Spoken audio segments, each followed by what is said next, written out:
That your will be done. Wow. Your will be done. It's easy to say. It's harder to mean. Absolutely. Excuse me. Because those words require surrender. Full surrender. 100% surrender. They require trust when the outcome isn't what you hope for. They require humility when your plans shift.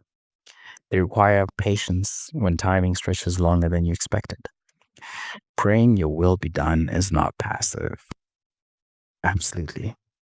It's active trust, active surrender. It's choosing alignment over preference, obedience over comfort, faith over control. Sometimes God's will confirms your desires. Sometimes it redirects them. But His will is never careless, never random, never late. When you pray this prayer honestly, you release the illusion that you must come. You release the illusion that you must orchestrate everything yourself. And that's where freedom begins. What to do today? Complete day 20. Bring a specific desire or plan before God. Acknowledge what you want, then consciously release it. Pray your will be done and mean it. So today, after you figured out, okay, what are you bringing to God? Pray and say, your will be done. Bring it to God and say, Father, your will be done. What is that one thing that you can bring to God?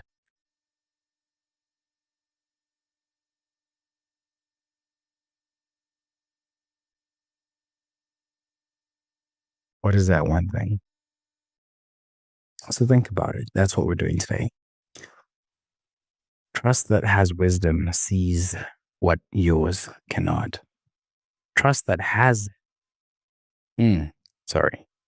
Trust that His wisdom sees what yours cannot.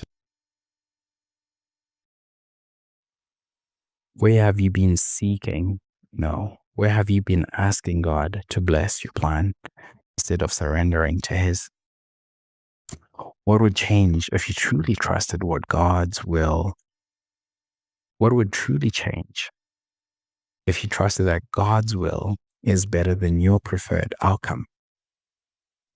This is not resignation. It's confidence in His goodness. Let's stay active, fam. So this is day 20. This is what we're doing. That is our community post right there. And that is day 20. So fam, like again, this is something that we need to think about. How do we surrender to God? And praying once we surrender to God. Once you've figured out, okay, I'm surrendering this to God. Again, looking at what Jesus Christ did, what He said. I don't know if a lot of people could surrender what He surrendered.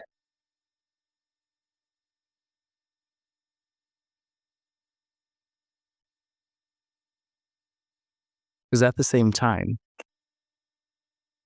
He surrendered knowing that there would also be a reward in heaven. He didn't care about what's on earth.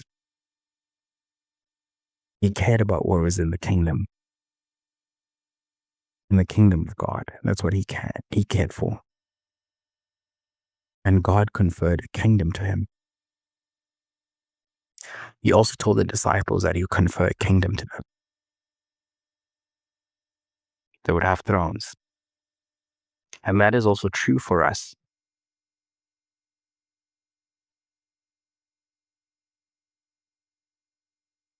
That is also true for us.